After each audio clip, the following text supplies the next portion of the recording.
This is Hudson Valley Art Speak. Thank you for tuning in today.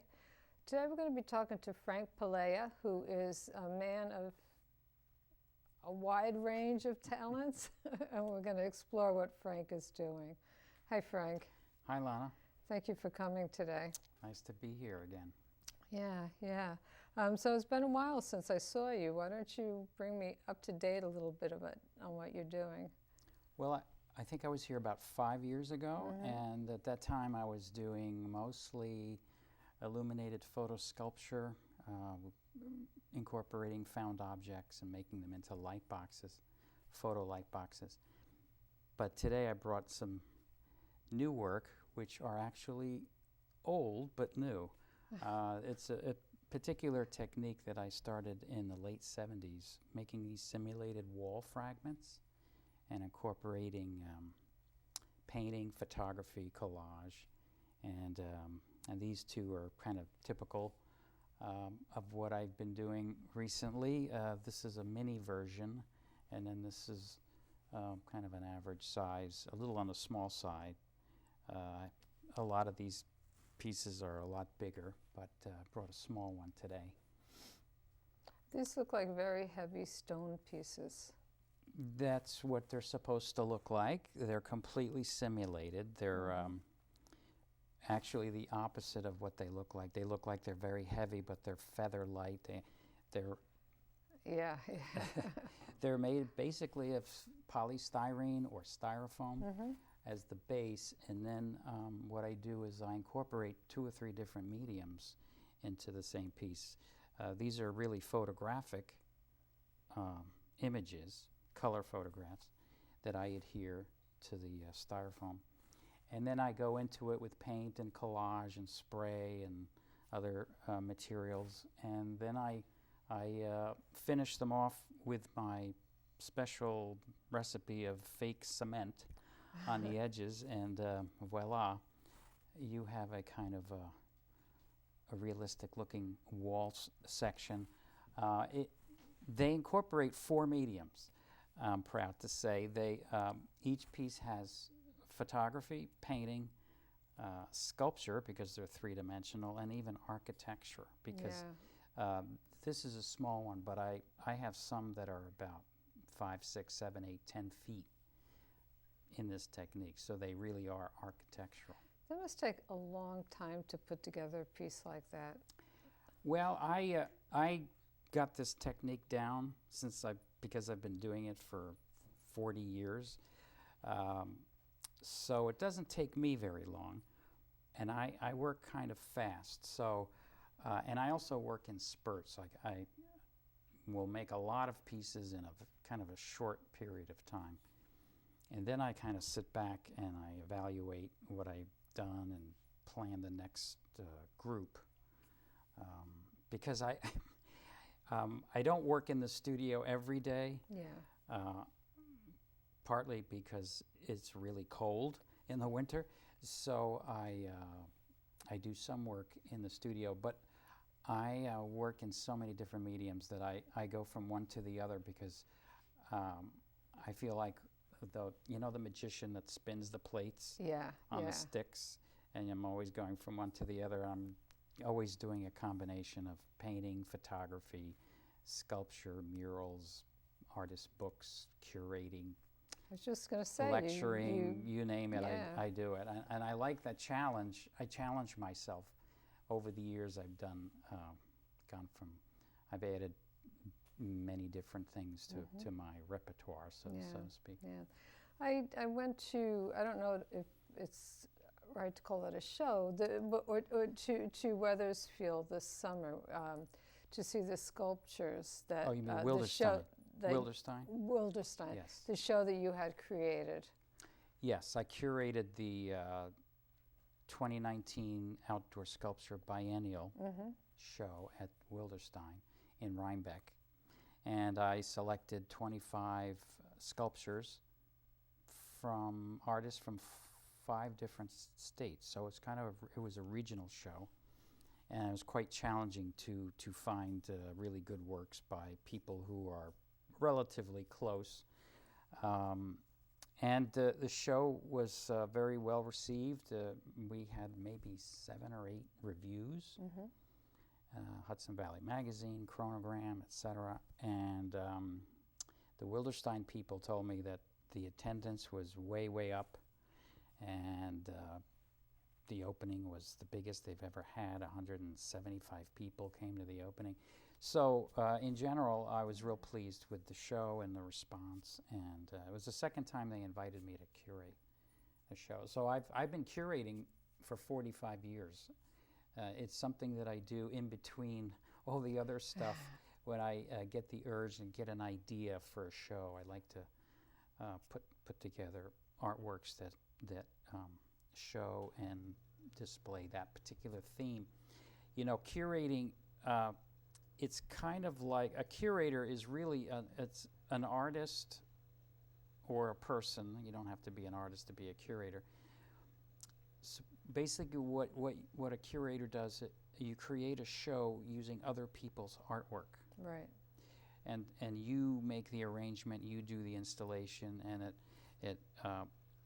it shows your vision or your theme, and that I find that exciting, and because it's like being on the other side of the wall, so to speak. Right, You know, from rather just than- stepping over from being an artist. Yeah, and it's challenging and it's fun. It's exciting, and it also I'm happy to give artists another opportunity to show their work, because if you don't curate a show, the artists have no place to show. Yeah, that's So true. you know, so I like sticking up for artists, because I think artists don't get a fair shake in general in society. It depends what country you're in, but you know, we're always relegated to you know Sunday painter or hobbyist, as if being an artist Yeah. is not a real career or Well, most of profession. the artists I know do multiple things Well, in their yeah, career 'cause- to survive. Yeah, exactly. You know, some of it's based on their art, and some of it is just, you have to make a buck. Yeah, that's another reason why I like curating, because usually you actually get paid to do it, depending on sales or commissions.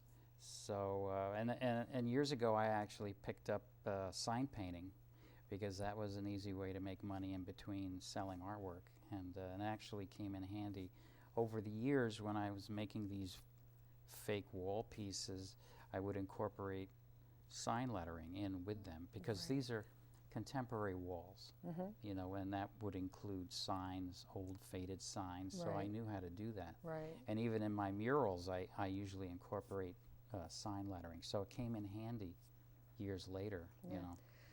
Tell me a little bit more about these works. There seems to be a lot going on in them. A lot of symbolism, a lot of different things that you bring together in one piece. Well, I've always been interested in walls and urban environments. I find walls are kind of, I have a saying that walls are the drop cloths of a society. Whatever is happening in a country, you can see it on the walls. If you're in a country where you see all this kind of color and painting and crazy stuff on the walls, it means you're probably in an open, democratic country. If you're in a country where the walls are spotless, you're probably in a fascist country. Can't touch the walls. Like in China, you can't run around and Yeah. do this, forget it. Like literally, they throw you in jail. So, and you know that expression, the writing's on the wall. The writing is on the wall. And so, yeah. and then so this is literally the writing is on the wall, but sometimes it's images, sometimes it's political slogans. But I find that I love the layers of time, and different people do different things to the walls. And they're, sections of it are quite beautiful. They, some areas might look like a de Kooning. Yeah. Abstract brushstrokes. Other areas might look like a Liechtenstein pop art thing, And so I like, I travel a lot, and I always photograph the walls, because they're the most interesting thing sometimes. And then what I do is I evaluate my images, and I select sections of my photographs that I really like the best, and I actually fabricate them. So that's what these are, kind of like fabrications of the actual walls that I photograph. So they become like, I bring them back to reality from a photograph back to a real wall, but they're not real, obviously. Right. But they really look real. Right. You know, Okay. they're really everything about them is the opposite. You know, they look heavy, but they're feather light. They look old, but they're brand new. They look real, but they're completely simulated. So everything is the opposite. Right. And so I like that play. You know, I like. It's really fun fooling people. Yeah. It's like I almost feel like I'm a magician of some kind. Yeah, You know, yeah. artists are kind of magicians anyway, because we make things that never existed Make before. something out of nothing. So if you make something that sort of looks like it existed but isn't really real, it's just like, I like that give and take and play of real and not real. Yeah. This one in particular is the Berlin Wall. Mm-hmm. And it's a small little model, mini version of the Berlin Wall. I was in Berlin in 1986, and I photographed the west side of the Berlin Wall. Of course, the east side, the communist side, nothing is all There's white. nothing on it. West side was full of exciting paint and Yeah. color and slogans and words. And so this is just a little section of the wall. So this started from a photograph. Yes. And then you,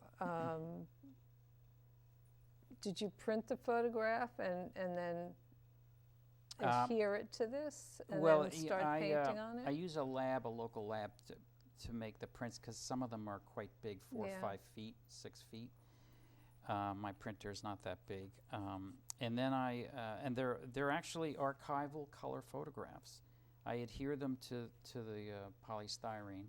And then I age them, and I kind of wreck them. Yeah. Sometimes I even throw rocks at the wall to give it that kind of cracked. Yeah. I sandpaper, I peel. You know, it's just a combination of things that happen to a real wall. Yeah. I kind of do it, you know, myself. I do all those different things. And that's what makes it look realistic. Yeah. Could be cathartic in a way to throw stones. Yeah, a little bit. Yeah, I beat the heck out of them, you know. But that's how you get them to look like that. Yeah. Can't be too fussy. Mm-hmm. So is this kind of your focus for now, or do you have other things in the works? Well, yeah, I started making these in the late 70s, and then I took a break to make those light boxes for about a decade or so. And now I'm back to making these because I was kind of nostalgic for them. Mm-hmm. And people really seem to be reacting positively to them. So I'm going to be doing these for a while. I'm going to, I might have a show in London where they're going to actually put some of my photographs on clothes. That's exciting. And in London, they're planning this big show with all these products that they're making with my photo images on coats and hoodies and skateboards. So I have to cut you off. Okay. Because we're out of time. Great. Okay. Thank you Thanks, so Lonna. much, Frank. Thank you. You're welcome.